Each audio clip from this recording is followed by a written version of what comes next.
this Quentin Grimes situation just gets crazier and crazier by the day. And now, Quentin Grimes' agent, David Bauman, has called out Daryl Morey and the 76ers in a recent interview with Adam Aronson over at Philly Voice for the way that the Sixers, at least Grimes' agent perceives, has handled these negotiations up to this point. In fact, Bauman even went as far as to say that the Sixers are playing with Grimes' career, basically saying that they are almost ruining his career at this point in time with their unwillingness to give him the offer that Grimes and his agent wants. We're going to get into everything he had to say. Is what he's saying here true? Is there some truth to it? Or is it just an agent trying to back up his client? I'll give you my thoughts on everything he had to say and where the situation could go as the qualifying offer deadline just a day away on October 1st. I want to get your read, though, on this whole situation as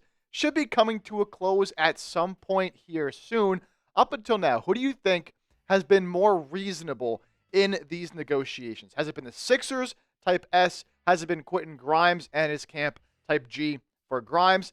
Maybe you think neither of them have been very reasonable. Just let me know down below in the comment section. So to get you caught up on everything that's been going on with Quentin Grimes really over the past couple of weeks and over the last week, it's really started to heat up with some of this drama between Philly and Grimes.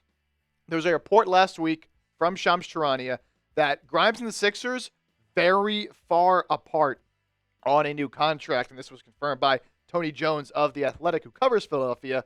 The Sixers reportedly made their first and only actual offer outside of the qualifying offer to Quentin Grimes last week, and we'll go through what all his offers look like here in just a moment. But the fact that they've gone through this entire free agency period, and a lot of their moves were based off of trying to retain Quentin Grimes, and they didn't give him an offer, until last week. It's kind of crazy. Grimes did not attend media day with the team last Friday. He, of course, did not participate in training camp over the weekend, and he did not travel with the Sixers on Monday to Abu Dhabi. He, of course, will not be playing or be with the team for their games against the Knicks on Thursday or on Saturday over there in Abu Dhabi. Now, as I mentioned, the qualifying offer deadline is October 1st. That is tomorrow. So if by tomorrow, that's the last day the Sixers and Grimes can come to an agreement and he can sign that qualifying offer. If they don't come to an agreement by tomorrow and negotiations continue past that point, Grimes no longer has the qualifying offer to fall back on. So the Sixers could offer him as little money as they wanted theoretically, and there's no option there for Grimes to take that qualifying offer. So tomorrow is the big day where we really see kind of which side ends up giving in to the other, or if they can do what I thought they should have been doing this whole time and meet somewhere in the middle, which they really have not been willing to do from either perspectives at this point.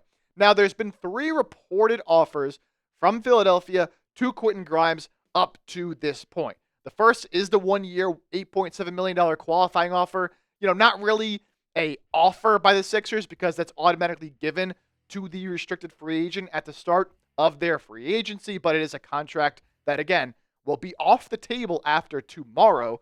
There's also been reports the Sixers have offered a 1-year balloon deal, so basically a 1-year deal that's worth more than the qualifying offer, with the idea that Grimes gets more money and waives the no-trade clause, which he would get in the qualifying offer. And then there was a report the Sixers offered Grimes a 4-year, $39 million contract. There's been some, he says, she says on this, where Grimes' side says, yeah, that's what they offered. The Sixers said, we never offered that contract. If they did, it's a pretty disrespectful contract under $10 million average annual value long term. So that's kind of where we stand right now with Grimes and the situation. So with that, let's get into what Grimes' agent had to say to Adam Aronson regarding his free agency and sort of their side of things, because we've heard a lot about from the Sixers side of things up to this point. Bauman says, this is not Quentin being unreasonable.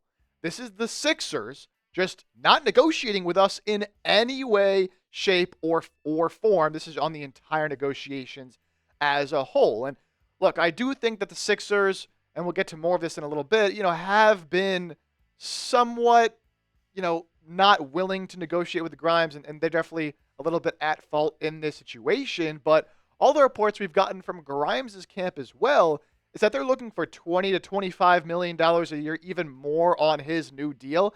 I think that's also a little bit unreasonable. And so my opinion really here on this whole thing is that both sides are at fault. Yes, the Sixers can do a better job in their negotiations, but I think Grimes and his camp have to be a little more realistic from their side of things as well. So it really does go both ways, but I get from the agent's perspective why he feels a little bit slighted by Philadelphia. Now, Adam Aronson, of course, of Philly Voice, who talked with Bauman, expanding on some of what Bauman had to say a little bit.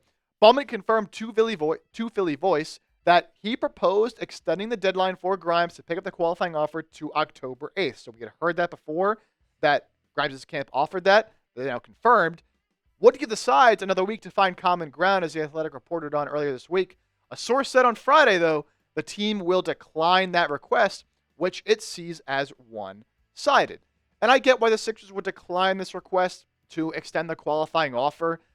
They have a lot of the leverage here, right? At the end of the day, Grimes really needs that qualifying offer to fall back on, or else it gets past that day.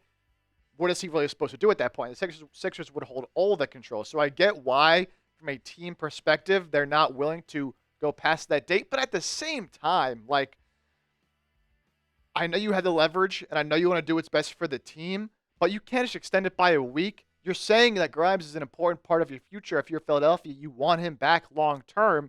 So why don't you do a little bit right by him and at least give him an extra week to see if you guys can come up with some kind of deal? So I get why they did it from a business perspective, but from an optics perspective, I'm not sure if it's the best decision to not let Grimes extend that window by a week. More from Adam Aronson here. Bauman gave a detailed account of a conversation he says took place between himself and Daryl Morey on Monday. Grimes' agent maintains that this discussion led to those figures being introduced. And this has to do with the reported 4-year, $39 million deal that the Sixers offered to Grimes. In Bauman's description, Morey told him to implement the exact qualifying offer figure of just over $8.7 million as a starting salary and take that out 4 years with maximum annual raises of 8% and then do the math. That math does add up to the 4 years at about $39 million.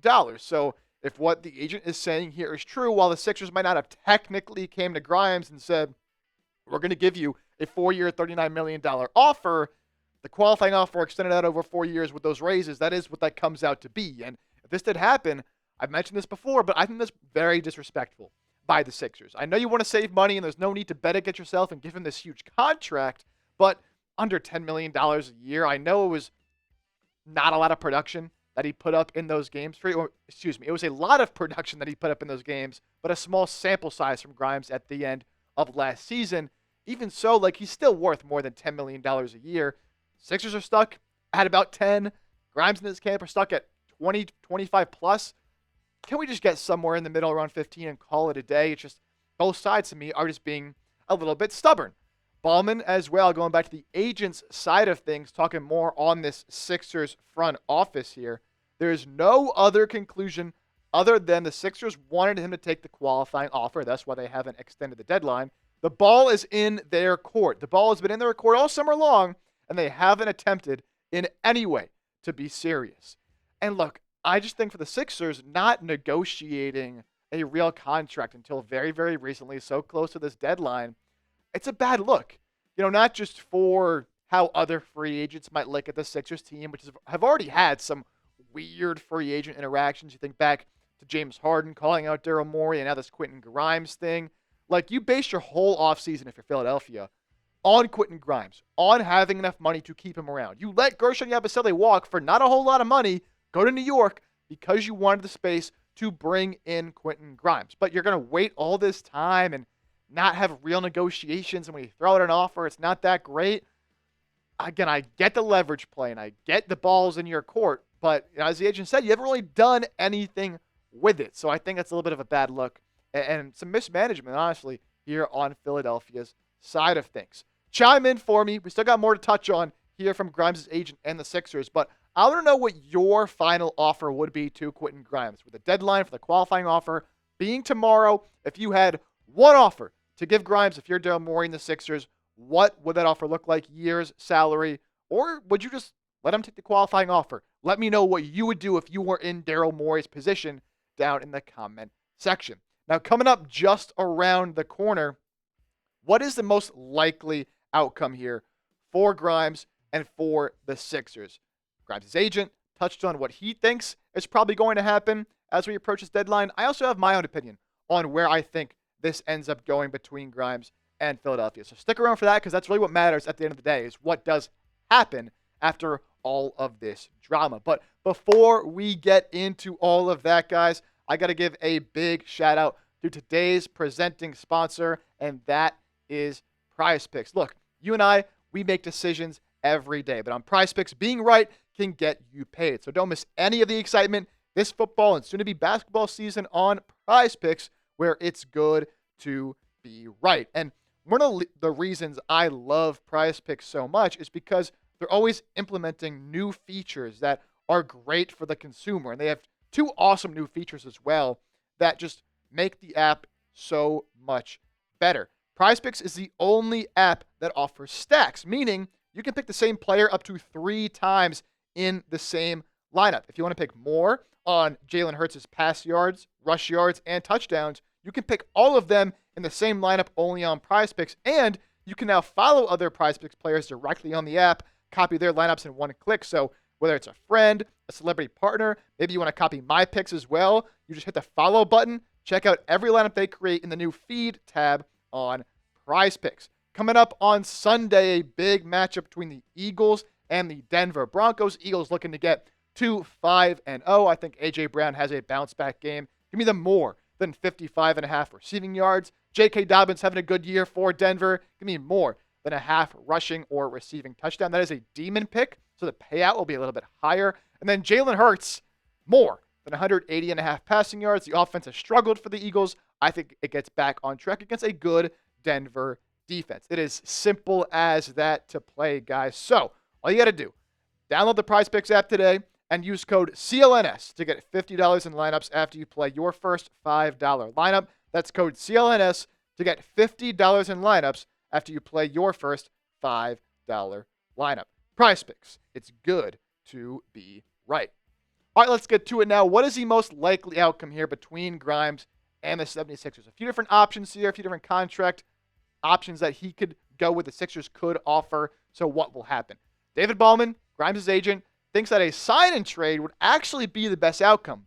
But at the same time, he says, if the Sixers give him the correct one-year balloon payment, I think that would show, at least on a one-year basis, we're valuing at a high level, and we think you're going to be important for us. Yeah, we may trade you, we may not, and if we don't, we could sign you with bird rights next summer if things work out, if they get that balloon deal. But right now, Quentin feels a lot of disrespect coming from Daryl and the Sixers. A lot to break down there in that little bit from Grimes' agent. One, a sign and trade is not happening. We can stop talking about the sign and trade. We're too deep into the offseason. There's no one available for the Sixers to sign Grimes and move him. There's too many complicated rules with the base year compensation rule for sign and trading restricted free agents. It's just simply not going to happen. So I think we can take that off of the table. And that leaves really the qualifying offer, the balloon deal, or maybe a long-term extension. I don't think a long-term extension is happening. I think the ideal scenario for both sides, even though Bauman thinks it's a sign and trade, the ideal scenario to me is this one-year balloon deal. Again, allows the Sixers to have his bird rights or to trade him as opposed to the qualifying offer where they could not trade him, and Grimes gets more money than the qualifying offer at $8.7 million. Now, the question is, how much money will it take above that number for Grimes to be willing to waive the no-trade clause? Because his agent has said, it's going to take some extra money in order for us to waive that no-trade clause on that one-year deal. And right now, according to sources and according to his agent, there's a massive gap on the value of that one-year deal. So not only are they far apart on a potential multi-year deal and the value there, they're far apart even on the value of a one-year deal and how much more money the Sixers would have to pay to keep Grimes around and have him waive that no-trade clause. Here is Bauman with more on that front. The only thing we have in front of us is the qualifying offer, and what he says is a very, very, very small delta to buy out the no-trade clause from them, which we're not going to do.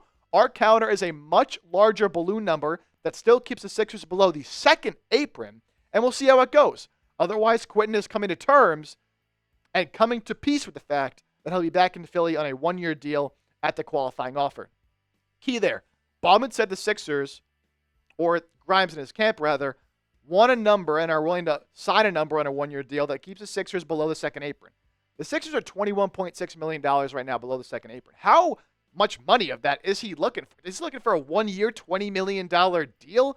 I get you want the most money for your client, but the Sixers want to have some flexibility here. If you're that close to the second apron, I don't think it makes a lot of sense, right? So you can give him higher than the $8.7 million.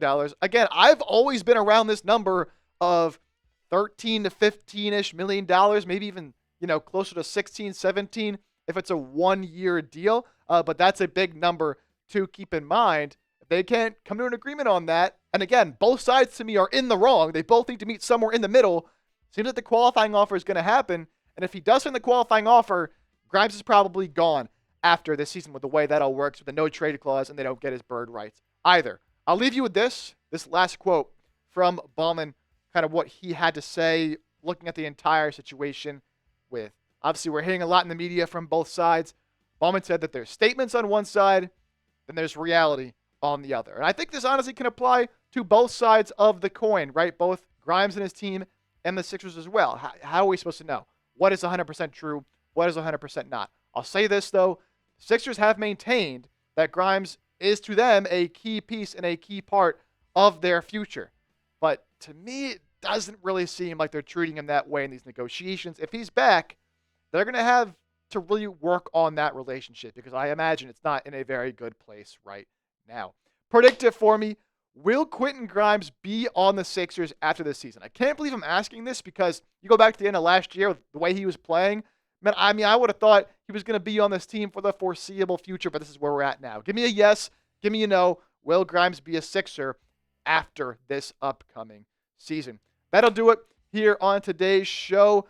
Be sure to hit that sub button and join the channel. Again, tomorrow is a qualifying offer deadline, so if we do get a Grimes deal, we got you covered with a video right here on 76ers Now. Preseason games coming up as well. Sixers play the Knicks on Thursday and Saturday. So we're getting into real basketball. You don't want to miss a thing. Join the channel, and we'll see you next time right here on the show.